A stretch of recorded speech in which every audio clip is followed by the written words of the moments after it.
Hello everyone and welcome back. आज हम लोग बात करने वाले हैं टेस्टोस्टेरोन के बारे में। The thing is what is testosterone and how it impacts. Testosterone एक ऐसी चीज़ है, जब कोई भी मेल अपने टीनेज में आता है, एंटर करता है, यानी कि जब वो 13-14 साल का होता है, ठीक है, तब उसकी बॉडी हार्मोन प्रोड्यूस करना शुरू करती है जिसका नाम है टेस्टोस्टेरोन, जो उसमें मर्दानगी का बड़ा विकसित करता है। जैसे कि उसके फेशियल हेयर्स हो गए, उसकी बॉडी का स्ट्रक्चर हो गया, उसकी वॉइस टोन हो गई, या फिर उसकी हरकतें हो गई, ठीक है।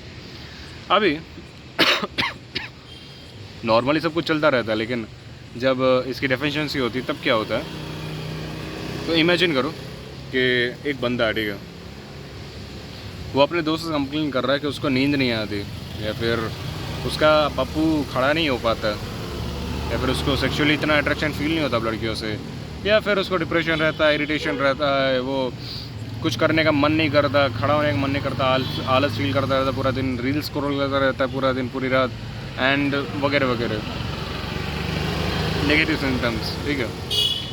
सो द थिंग इज, आप ऐसे बंदे का फ्यूचर इमेजिन करके देखो। मान लो कि ये बंदे आप ही हो। अब इमेजिन करो अपना फ्यूचर 15-20 साल के बाद। आप नींद में हो, पूरा दिन नींद में रहते हो, ठीक है, और इसी नींद में आपने 15 साल निकाल दिए। आपको क्या लगता है आपका फ्यूचर क्या होगा? कितने रिश्तेदार होंगे आपके, कितने लोग होंगे आपके जो आपके रिस्पेक्ट करते होंगे, सोसाइटी वाले आपका ओपिनियन लेते होंगे क्या? या फिर आपके बच्चे आपके रिस्पेक्ट करेंगे क्या? या फिर आपकी बीवी है, ठीक है, क्या वो आप पे चीट नहीं करेगी? और क्यों नहीं करेगी? क्यों बच्चे तुम्हारी रिस्पेक्ट करें? क्यों सोसाइटी वाले तुम्हारा ओपिनियन लें जब तुम्हें आइडिया ही नहीं है क्या चल रहा है? क्योंकि तुम्हें क्लैरिटी नहीं है, क्योंकि तुम नींद में रहते हो पूरा दिन, तुम्हें वो कॉम्पिटेंसी ही नहीं है, तुम्हें आलस आता रहता है पूरा दिन, तुम चाह कर भी वो काम अचीव नहीं कर पा रहे। काम सोच रहे हो, लेकिन सोचने से कुछ होता नहीं है ना दोस्त। तुम्हें तो एग्जीक्यूट करना पड़ेगा ना, तभी तो रिजल्ट आएंगे ना। और तुम्हें एग्जीक्यूट करने की ताकत ही नहीं है, क्योंकि तुम्हारे पास टेस्टोस्टेरोन ही नहीं है, और तुम्हें तो ये पता भी नहीं है दोस्त। द थिंग इज, अगर तुम्हें पता भी है तो भी इसको इम्प्रूव नहीं कर रहे हो तुम इस सोसाइटी के बहकावे में आकर, और ऐसे तुम्हारी ज़िंदगी निकल जाएगी। जो भगवान ने तुम्हें इतने अनमोल रत्न दिया है, ये ब्लेसिंग दी है, अपनी गिफ्ट दिया है ज़िंदा होने का, ठीक है उसको तुम ऐसे ही वेस्ट कर दोगे और तुम्हें पता भी नहीं चलेगा, और तुमने पूरी नींद में पूरी ज़िंदगी निकाल दी होगी। समझ रहे हो इस चीज़ को? फिर ना मरने के टाइम पर रिग्रेट करना, ठीक है, ना ही इस लाइफ का तुम्हारे लिए कोई बेनिफिट मिला, ना ही सोसाइटी को तुम्हारी बेनिफिट मिला, ना ही तुम्हारे अगले जनरेशन को कोई बेनिफिट मिला। तो फिर ऐसे लाइफ का तुम क्या किया? रील देखी, बस हो गया ना। सो इसका कोई मतलब नहीं बनता है, ठीक है, ऐसी लाइफ का ना ही कोई पर्पस है, ना ही दुनिया वाले ऐसे लोगों को याद रखने वाले हैं।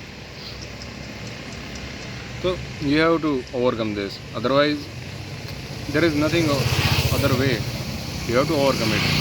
सो अब हम बात करते हैं कि हाउ टू ओवरकम इट, ठीक है। तो first of all, get into environment of competency, ठीक है। ऐसे एनवायरनमेंट में घुस जाओ जहाँ पर कॉम्पिटेंसी मैटर करती है। या तो कोई गेम खेलने लगो, या तो कोई स्पोर्ट्स एकेडमी ज्वाइन कर लो, या फिर कोई क्लब ज्वाइन कर लो, या तो फिर कॉलेज में हो गेट इनटू स्टडीज़, कुछ भी करो, ठीक है, कुछ भी करो। वेले बैठे हो, यूट्यूब चैनल शुरू कर दो मेरी तरह, या फिर जॉब कर रहे हो तो अपने पड़ोसी के साथ, अपने कलीग के साथ कंपटीशन करो, ठीक है, उसको हराओ हर एक चीज़ में।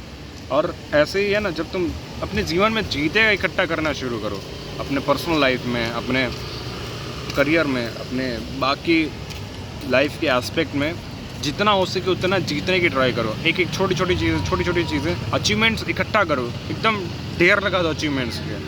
अपने आप तुम्हारा टेस्टोस्टेरोन बूस्ट करेगा। जब तुम खुश होगे, तुम्हें डिप्रेशन फील नहीं होगा, ठीक है, तुम्हें लैक ऑफ मोटिवेशन फील नहीं होगा। जब तुम्हारे पास बहुत सारी अचीवमेंट्स होंगी और तुम्हें और भी अचीवमेंट करने का मन करेगा, क्योंकि तुम्हारे पास पास्ट में अचीवमेंट पड़ी है, तुम्हें पता है कि तुम अचीव कर सकते हो, तो तुम्हें लेटने का मन नहीं करेगा, ठीक है। और ये सिर्फ एक चीज़ के बारे में नहीं, तुम्हें गर्लफ्रेंड बनाने का मन, जाओ यार बात करो ना लड़कियों से क्यों नहीं कर रहे हो? तुम्हारा अपने आप टेस्टोस्टेरोन बूस्ट होगा, समझ रहे हो? सॉरी इस खांसी के लिए। And second thing is, go and fucking workout bro. Workout is the best thing you can do. ये तुम्हारा मूड को लेविटेट करती है, ये तुम्हारे टेस्टोस्टेरोन को बूस्ट करती है, तुम्हारे बॉडी शेप को ठीक करती है, तुम्हारे जो टॉक्सिक केमिकल्स अंदर बिल्ड हो रहे हैं उनको शांत करती है, उनको निकालती है, टॉक्सिन्स को निकालती है, आपके डाइजेस्टिव सिस्टम को इम्प्रूव करती है। आपको आप सोच भी नहीं सकते इतना बेनिफिट करती है वर्कआउट। जाओ कोई भी रैंडम जिम में, पैसे भरो और जाओ जिम, समझ रहे हो। तुम घर पे बैठे के वर्कआउट ना कल कर रहे थे ना आज कर पाओगे। फ्री के जिम में तो तुम कुछ कर पाए ही नहीं अभी तक। अगर किया होता तो मैं ये दिक्कतें नहीं होती। तो जाओ सस्ते सस्ते गवर्नमेंट वाले में जाके वर्कआउट शुरू कर दो दोस्त, मैं इतना कह रहा हूँ। तुम वर्कआउट शुरू करो, तुम 6 महीने बाद देखोगे तुम्हारा पूरा जीवन बदल गया है। मैं सच बता रहा हूँ, 3 महीने पहले मैं वर्कआउट नहीं करता था। मेरा 3 महीने पहले का अगर तुम मैं जीवन बता दूँ तुम रो दोगे, इतना बुरा हालत हो गई थी। मेरा ब्रेकअप हुआ था, ठीक है, 1 साल पहले। इसकी वजह से मैं पूरा 8-10 महीने तक रोता रहता था, ठीक है, अकेले कमरे में बंद होकर। ना ही मेरे दोस्त बचे थे, मेरा बॉडी शेप ख़राब हो गया था। मेरा ये चिक है ना, अभी मैं पतला दिखने लगा हूँ, ठीक है। पहले ये जब भरने लगे थे बॉडी फेस पे फैट चढ़ने लगा था, गोल्स ख़त्म हो गए थे, माँ बाप से बात करना छोड़ दिया था, पड़ा रहता था, मास्टरबेट करता रहता पूरा दिन। एंड फिर मैंने जिम जाना शुरू किया और जिम की एक कंसिस्टेंसी बनाई। लाइफ में सिर्फ एक ही कंसिस्टेंसी मैंने बनाई थी जिम की, और जिसकी वजह से उसके सराउंडिंग आते आते आज मेरी पूरी लाइफ कंसिस्टेंट हो गई है, ठीक है। जो मेरा सपना था यूट्यूब पे वीडियोस डालना, जो मैंने 10वीं में था ना तब से मैं देख रहा हूँ मैं अपना यूट्यूब चैनल ग्रो करूँगा, लेकिन कभी एक्शंस नहीं ले पाया। वो आज मैं एक्शन ले पा रहा हूँ। पिछले 2 महीने से मैंने कंसिस्टेंसी बना कर रखी है। पहली बार मैंने लाइफ में इतनी कंसिस्टेंसी बना कर रखी है यूट्यूब में, because of this only one habit, go to gym bro. तुम्हें कुछ लेना है ना लेना है इस वीडियो से कुछ मत लो, लेकिन जिम जाओ। It's most single powerful thing you can ever do. Third thing is diet bro. Diet, तुम्हें क्या लगता है एक वीडियो देखने से तुम्हारी पूरी जीवन बदल जाएगी? तुम्हें अपने लाइफ के हर एक एस्पेक्ट में इंप्रूवमेंट लानी पड़ेगी दोस्त। तुम्हें अपने डाइट पे कंट्रोल करना पड़ेगा, क्योंकि जो तुम खाते हो वही तुम करते हो। Garbage in garbage out, good in good out. तुम अच्छा खाओगे तो अच्छा बाहर निकलेगा, ठीक है। तुम अच्छा सोचोगे तो तुम अच्छा कुछ कर पाओगे। अगर तुम पूरा दिन पिज़्ज़ा खाते रहते हो, मैगी खाते रहते हो, ठीक है, या फिर ऐसे ही फालतू के परोठे दबा रहे हो, उल्टा सीधा खा रहे हो, बाहर के बार जाकर समोसे खा रहे हो, दारू पी रहे हो, सिगरेट फूक रहे हो, तुम्हें लगता है इन सब हरकतों से आप तुम्हारी बॉडी अच्छी बनेगी? अंदर से इंटरनली तुम्हारी बॉडी खुश होगी नहीं? ये सब हरकतें तुम कर रहे हो, कचरा समझ रखा है ना तुमने अपनी बॉडी को, तो तुम्हें कचरा जैसे रिजल्ट देगी ना वो, ऑब्वियसली ना। और तुम्हारे टेस्टोस्टेरोन को भी कचरा ही बना देगी ना वो। फिर ना तुम बाप बन पाओगे और ना किसी को बता पाओगे कि तुम मर्द हो, क्योंकि तुम मर्द हो ही नहीं, समझ रहे हो। अपने डाइट पर कंट्रोल करो, प्रोटीन इंटेक बढ़ाओ, अच्छा कोलेस्ट्रॉल अपने बॉडी के अंदर डालो, ठीक है। फालतू कोलेस्ट्रॉल जंक फूड खाकर तुम अपने बॉडी को खुद ही बीमार कर रहे हो। ये तो ऐसा हुआ कि मैं अपना गला खुद काट रहा हूँ, ताकि मुझे है ना ये कटने की वजह से थोड़ा जो मज़ा आ रहा है ना वो फील कर सकूँ मैं। ऐसा तो नहीं होता ना कि तुम अपना गला काट रहे हो सिर्फ 2 पल के मज़े के लिए, तो फिर ये तुम अपना कचरा क्यों डाल रहे हो बॉडी में? कचरा पेटी समझ चाहिए अपनी बॉडी को। दुनिया में सब कुछ रिप्लेस हो जाता है, ठीक है। मकान अगर ख़राब हो मकान दूसरा आ जाता है, बीवी अगर ख़राब बीवी दूसरी आ जाती है, ठीक है। कंप्यूटर ख़राब हो कंप्यूटर ख़राब नया आ जाता है, मोबाइल ख़राब हो मोबाइल नया आ जाता है। लेकिन अगर एक बार ये बॉडी ख़राब हुई, बॉडी वापस कभी नहीं आएगी। तुम महंगे से महंगे डॉक्टर के पास चले जाओगे, लेकिन वो उसको ठीक करने की ट्राई कर सकता है, लेकिन वो 100% ठीक तो नहीं कर सकता। तो अपने बॉडी को लेकर हमेशा कॉन्शियस रहोगे, तुम उसके अंदर क्या डाल रहे हो और क्या उसका रिजल्ट निकलेगा आज के 5 साल 10 साल बाद, ठीक है। Then the thing is minimize your stress body.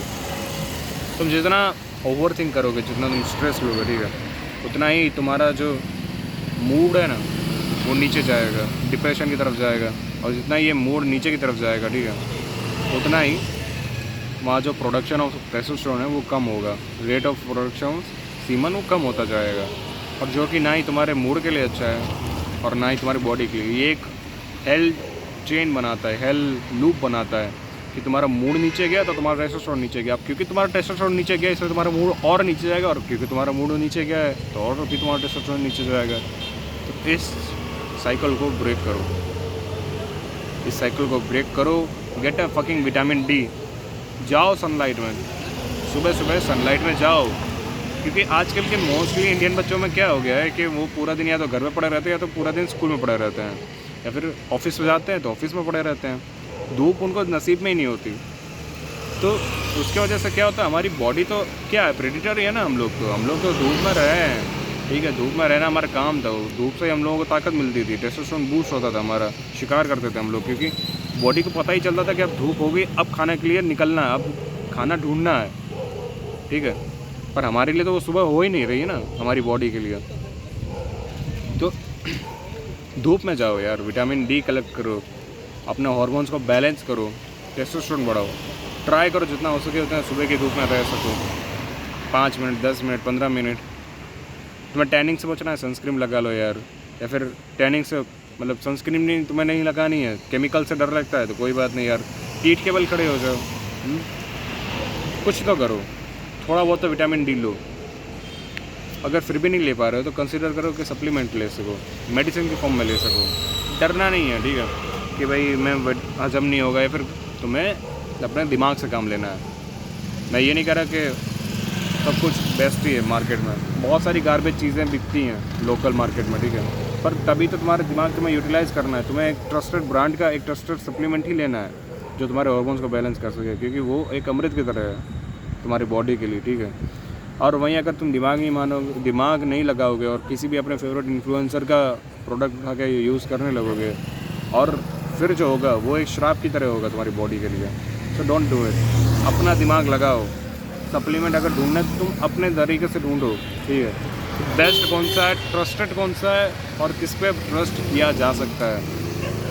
क्योंकि एक बार गलत चीज़ अगर बॉडी के अंदर चली जाए ना तो फिर उसको निकालना इम्पॉसिबल है। फिर चाहे दुनिया का बड़े से बड़ा डॉक्टर क्यों ना आ जाए उसको ठीक नहीं कर सकता। लेकिन वही अगर बॉडी के अंदर अच्छी चीज़ें डालते हो तो बड़े से बड़ा कंपटीशन क्यों ना हो, आप आराम से पार कर लोगे। आप में ताकत है, वो आपकी बॉडी में ताकत है ही वो। और the last thing I want to call it out is sleep. देखो, नींद एक सिंगल मोस्ट बेस्ट थिंग है जो इंसान कर सकता है अपने मूड को ठीक करने के लिए, अपने दिनचर्या को ठीक करने के लिए, अपने लाइफस्टाइल को। मतलब नंबर आप सोच भी नहीं सकते नींद के इतने बेनिफिट्स हैं, ठीक है। मैं किसी दिन नींद के ऊपर पक्का वीडियो बनाऊंगा कि how sleep effects are daily life. बस अभी के लिए इतना समझ लो कि लैक ऑफ स्लीप से ना ही आपके टेस्टोस्टेरोन खराब होता है, आप डिप्रेशन में जाते हो, आपका इरिटेशन आता है, आपके जो ब्लड है वो ख़राब होता है, आपके जो वाइटल ऑर्गन्स हैं वो ख़राब होते हैं, आपके जो किडनी है, ब्रेन है, उन पर प्रेशर पड़ता है, आपके टॉक्सिन रिमूव नहीं हो पाते हैं, आपको कैंसर के चांसेस बढ़ जाते हैं, आपको बहुत सारी चीज़ें हो जाती हैं। और बीमारियों का घर है लैक ऑफ स्लीप। इस पर हम लोग आराम से बात करेंगे किसी दिन, लेकिन आज के लिए इतना ही। एंड प्लीज़, आपको अगर लग रहा है कि आपका टेस्टोस्टेरोन कम है, जाओ ब्लड चेक कराओ, ठीक है। अगर 300 नैनोमीटर से कम है, ठीक है, तो जाओ डर्मेटोलॉजिस्ट के पास जाओ, अपने डॉक्टर के पास जाओ और बात करो उनसे। सॉरी, डर्मेटोलॉजिस्ट नहीं, डॉक्टर के पास जाओ और बात करो उनसे, अपनी मेडिकल रिपोर्ट दिखाओ कि भाई देखो मेरा टेस्टोस्टेरोन काफ़ी कम है। वो तुम्हें सप्लीमेंट्स देंगे, वही तुम्हें रिकमेंड करेंगे, ठीक है। कोई यूट्यूब वीडियो तुम्हें ये सब चीज़ें नहीं बता सकता है फाइनल। वो सिर्फ नॉर्मल बंदे को ऊपर ले जा सकते हैं, अबव एवरेज ले जा सकते हैं, लेकिन एक जो ज़ीरो पर है उसको एकदम हाई पर नहीं ले जा सकते। वो सिर्फ प्रोफेशनल डॉक्टर का काम है। तो ये सब वीडियो देखना बंद करो और अपने बेड से उठो, डॉक्टर के पास जाओ, अपना ब्लड टेस्ट करवाओ और फिर देखो कि वाकई में कम है या फिर तुम्हारा आदत से जो तुम्हें रोक रहा है। ये सब चीज़ें अप्लाई करो। और फिर भी अगर तुम्हें लग रहा है कि नहीं यार अभी भी कोई ज़्यादा इफेक्ट नहीं आ रहा, जाओ डॉक्टर के पास। आई इंकरेज यू, जाओ डॉक्टर के पास एंड अपना सॉल्यूशन ढूंढो, please, it's my request. And last but not the least, please subscribe to my channel यार। मैं थक चुका हूँ ब्रो, प्लीज़ सब्सक्राइब कर दो यार, बहुत गरीबी चल रही है यार, प्लीज़। Thanks for watching.